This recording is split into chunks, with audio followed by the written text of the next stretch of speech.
चंद घंटों में पश्चिम बंगाल का दूसरे चरण का चुनाव का प्रचार थम जाएगा और उसी के ठीक पहले हम मौजूद हैं उत्तर हावड़ा में, जहां बीजेपी के प्रत्याशी उमेश राय जी हमारे साथ उपस्थित हैं। भैया स्वागत है हमारे चैनल पे। पूरा प्रचार यात्रा कई दिनों से आप लगे हैं, कैसा रहा? मेरे नाम की घोषणा 17 मार्च को हुई और 17 मार्च से लेकर आज तक निरंतरता के साथ मैं उत्तर हावड़ा की सम्मानित जनता के पास जा रहा हूँ। उनकी समस्याओं को देख रहा हूँ, समझ रहा हूँ, लोग कैसे नरकीय जीवन जीने पर बाध्य हुए हैं। कहीं लोगों के अंदर हताशा है, कहीं बेरोजगारों का लंबा जमावड़ा है, कहीं महिलाएं असुरक्षित महसूस कर रही हैं, कहीं लोग झूठ बोल रहे हैं। मैं बहुत खुश हूँ, मुझे सारी योजनाओं का लाभ मिल रहा है। तरह तरह का बात है। प्रचार करने गए, अधिकतर लोग परिवर्तन की बात कर रहे हैं, तो कहीं लोग आपको देखते ही जय बंगला चिल्लाने लग रहे हैं। अब आश्चर्य की बात यह है कि जिस इलाके में घुटना भर पानी लगता है, जहाँ पीने का पानी गंदा आता है, जहाँ सबसे ज़्यादा अपराध है, वहाँ पर भी महिलाएं आकर सड़कों पर आपके साथ भिड़ रही हैं और जय बंगला का नारा लगा रही है और पूछ रहे हैं मोदी जी 15 लाख देने को बोले थे, कब मिलेगा। मतलब खट्टा मीठा हर तरह का अनुभव इस चुनाव में हुआ है। मैं इसके पहले भी कई बार चुनाव लड़ा हूँ, लेकिन इस बार का चुनाव मेरे जीवन में बड़ा ही अनुभव लेकर आया है। मैंने पहली बार लोगों को खुलकर बोलते देखा है। पश्चिम बंगाल में ऐसी ट्रेंड ऐसा नहीं है कि लोग बदलाव के लिए खुलकर बोले। लोग बोल रहे हैं ना अनेक हो 15 বছর হয়ে গেছে, एक बार चेंज करबो, एक बार चेंज चाहिए, एक बार परिवर्तन करबो। ये इसके पहले मैंने किसी चुनाव में नहीं सुना था। साधारण लोगों के बीच ये धारणा आ गई है कि इस बार परिवर्तन करना है। वहीं एक और व्यापारी वर्ग असुरक्षित महसूस कर रहा है अपने आप को। उसको लग रहा है कि ये सरकार और 5 साल रह गई तो हमको कारोबार बंद करके बाहर जाना पड़ेगा। बच्चे तो पलायन कर ही रहे हैं, पढ़ने के लिए बाहर जा रहे हैं, बुजुर्ग इलाज कराने के लिए बाहर जा रहा है, और नौकरी तो बंगाल में है नहीं। नौकरी करने तो आपको बाहर जाना है, चाहे वो IT का नौकरी हो, चाहे मजदूरी करने हो, बाहर ही जाना है। ये असल में पश्चिम बंगाल की और उत्तर हावड़ा की सबसे बड़ी समस्या यही है, जिसका सामना मुझे हुआ है।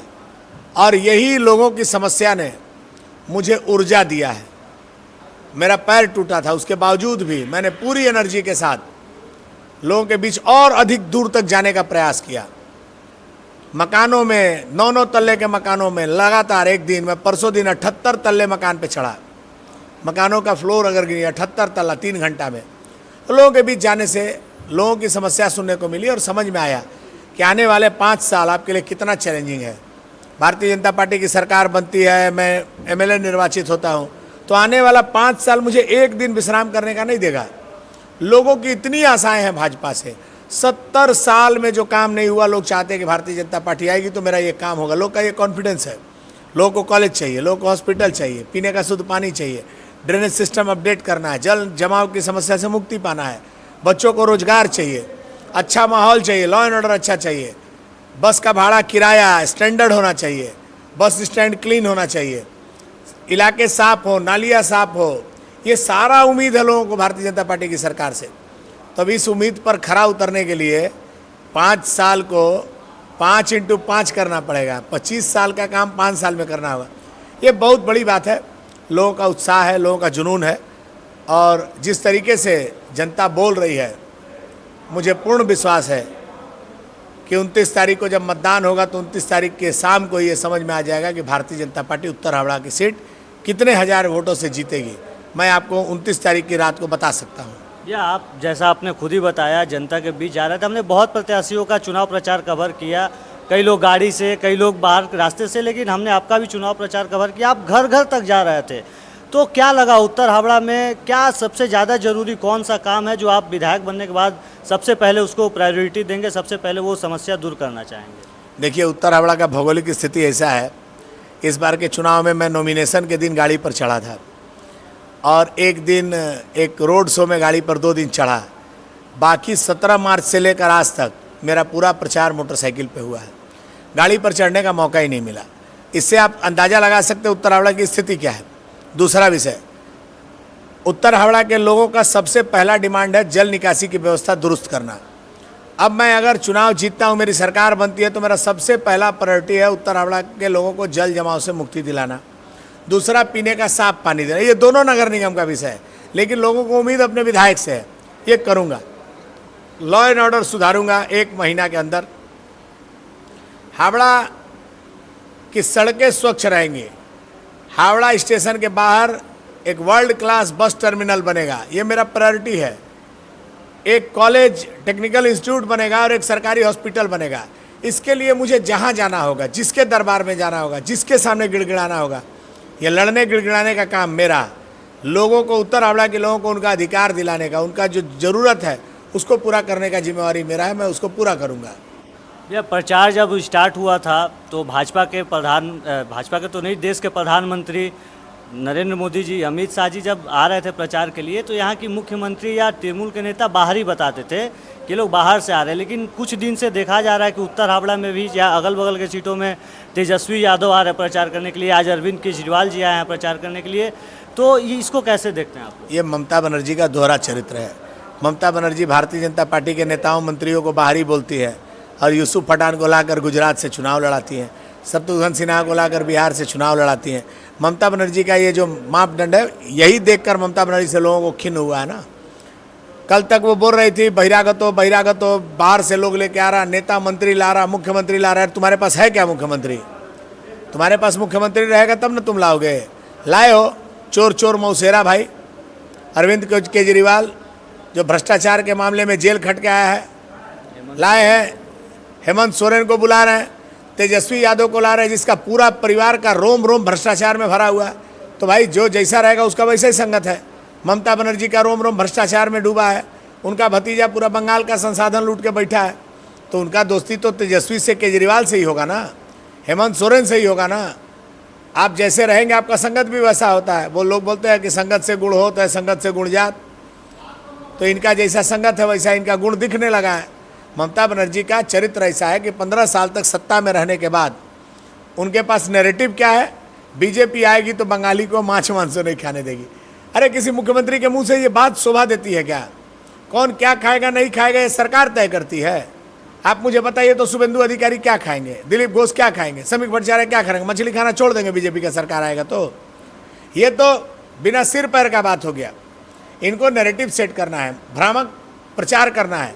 ममता बनर्जी भ्रामक प्रचार करने में मास्टर है। पिछले चुनाव में एनआरसी करा रही थी, सीए का चर्चा होते होते एनआरसी की बात कर रहे, डिटेंशन कैंप की बात करने लगी। अभी इस बार डिटेंशन कैंप भूल गई है। अभी उनको हिंदू वोटर दिखाई दे रहा है। ये अब चलने वाला नहीं है। देखिए पश्चिम बंगाल की जनता ने परिवर्तन का मन बना लिया है और इस बार परिवर्तन होकर रहेगा। दुनिया की कोई ताकत इसे रोक नहीं सकती है। देश में कहीं भी चुनाव होता है तो मोदी फैक्टर बहुत काम करता है। मोदी जी का नाम या मोदी जी का काम, और आपके प्रचार में मोदी जी खुद रोड शो करके गए हैं, वो कितना इफेक्ट करेगा उत्तर हावड़ा की जनता पर? उत्तर हावड़ा की जीत की गारंटी मोदी की गारंटी है। मोदी जी का आने से यहाँ पे लाभ मिला है स्वाभाविक रूप से। आज तक मेरा 30 साल का राजनीतिक जीवन है, मैं 50 साल का होने जा रहा हूँ। मैंने आज तक हावड़ा शहर में इतना बड़ा कार्यक्रम, इतना अद्भुत कार्यक्रम, इतना जोशीला कार्यक्रम, इतना ऊर्जावान कार्यक्रम मैंने कभी नहीं देखा। मैंने बहुत कार्यक्रम देखा है, लोग आते हैं। ममता बनर्जी कार्यक्रम में बहुत भीड़ मैंने देखा है। इसके पहले सीपीएम के जुलूस चलते थे तो 3-3 घंटा चलते थे, लेकिन वो पार्टी के कार्यकर्ता होते थे, ट्रेड यूनियन के लोग होते थे, सीटू के लोग होते थे, जो जुलूसों में घूमते थे बीड़ी लेकर, झंडा लेकर। लेकिन ये प्रधानमंत्री जी के रोड शो में लोग अपने मकानों से उतरकर, अपने परिवार सहित श्रद्धा के साथ, जोश के साथ उतरकर उन्होंने जो उत्साह दिखाया है, ये उत्तर हावड़ा की जीत की गारंटी है। ये मोदी जी का जीवन भर मैं आभारी रहूँगा। दुनिया का सबसे लोकप्रिय नेता अपने पार्टी के एक साधारण कार्यकर्ता के चुनाव प्रचार के लिए सड़क पर उतरता है, हाथ हिलाता है, लोगों का अभिवादन करता है और मेरे जीत की गारंटी देकर जाते हैं। इससे बड़ा उपहार, इससे बड़ा एहसान मेरे ऊपर दूसरा कुछ भी नहीं हो सकता है। आखिरी सवाल यही रहेगा भैया, चंद घंटों में प्रचार थम जाएगा, चुनावी शोर जो थी वो शांत हो जाएगी, तो आप आखिरी चंद घंटों में कैसे प्रचार करेंगे और उत्तर हावड़ा की जनता को हमारे चैनल के माध्यम से क्या कहना चाहेंगे, अपने वोट के लिए कैसे अपील करना चाहेंगे? अभी तो रात हुई है, सुबह होने दीजिए। कल सुबह मॉर्निंग वॉक, फिर चाय चक्र है, चाय पे चर्चा है। सुबह हमारा एक छोटा सा रोड शो है। कल शाम 2:30 बजे 2 बजे मिठुन चक्रवर्ती जी महागुरु आ रहे हैं, सलकिया में उनका रोड शो होगा। उस रोड शो के बाद शीतला माता के मंदिर पर माथा टेक कर, जिस शीतला माता के मंदिर से मैंने अपने चुनाव प्रचार की शुरुआत की थी, उसी शीतला माता के मंदिर पर मैं जाकर अपने ये पूरे कार्यकाल में, प्रचार के कार्यकाल में मुझे जो समर्थन ईश्वरीय शक्ति का मुझे मिला है, मैं माँ को जाकर उसका आभार व्यक्त करके अपना प्रचार खत्म करूँगा। उसके बाद रणनीति शुरू होगी, बूथ पर कैसे काम किया जाए, बूथ पर कैसे मैनेजमेंट किया जाए, लोगों को घर से कैसे निकाला जाए, लोग अपने से जाकर फ्री एंड फेयर इलेक्शन हो पाए, लोग अपना मतदान कर पाएँ, इसकी पूरी तैयारी होगी। उत्तर हावड़ा की जनता जागरूक जनता है। उत्तर हावड़ा की जनता मुझे बहुत स्नेह करती है, बहुत प्यार करती है। उन्होंने पिछली बार बम गोली का उपेक्षा करते हुए, उसको अलग रखते हुए, हर बाधाओं को काटते हुए 66,053 वोट मुझे दिए थे। इस बार का माहौल दूसरा है। इस बार का तो नतीजा कुछ और ही होने जा रहा है। नहीं तो तृणमूल कांग्रेस के उम्मीदवार अभिषेक बनर्जी को देखते ही फूट फूट के रोने नहीं लगते। पिछले चुनाव में इमाम साहब को पकड़ कर रोए थे कि आप ही मेरे माँ बाप है, बचा लीजिए। और इस बार अभिषेक बनर्जी को पाकर इतने भावुक हो गए, ऐसा लग रहा था जैसे नाव डूब ही रहा था, बस तिनका मिल गया, पकड़ लिए हैं। आप अभिषेक बनर्जी का उत्तर हावड़ा के मतदाता सूची में नाम नहीं है। अभिषेक बनर्जी आपको एक भी वोट नहीं दे सकते हैं। उत्तर हावड़ा की जनता जिसको वोट देने का अधिकार है, उसने आपके 5 साल के अराजक सरकार को देखा है, आपकी अव्यवस्था को देखा है। उसका एक भी वोट तृणमूल कांग्रेस को नहीं जाने वाला है। लोग परिवर्तन चाहते हैं, लोग विकास चाहते हैं, इसलिए इस बार उत्तर हावड़ा में तृणमूल का हारना तय है। ममता बनर्जी का भवानीपुर से हारना तय है और पश्चिम बंगाल में भारतीय जनता पार्टी का सरकार बनना भी निश्चय है। बहुत बहुत धन्यवाद भैया। तो आप सुन रहे थे उत्तर हावड़ा से बीजेपी के प्रत्याशी उमेश राय जी हमारे साथ उपस्थित हैं। उन्होंने बताया उत्तर हावड़ा की जनता इस बार बदलाव के मूड में है। और भी प्रत्याशियों के पास जाएंगे, कैसा रहा उनका प्रचार आपको बताने की कोशिश करेंगे। अभी के लिए इतना ही। आप सभी का बहुत बहुत धन्यवाद।